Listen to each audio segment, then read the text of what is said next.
St. George here. I would like to say welcome to my garden, but we are not in our garden at the moment. You can see it's evening.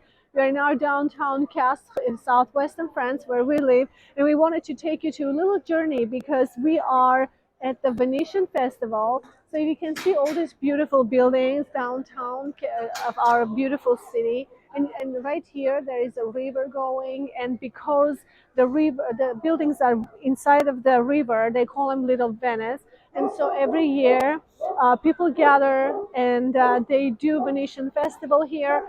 And we wanted to make a quick video. And since we are here, everybody's enjoying themselves. They're in cafes, everybody's gathering. You can see here to see all the parade on the water. So I wanted to make a little video to bring to you so you guys can see our little city and how people enjoy here and what they do. So I hope you guys enjoy it.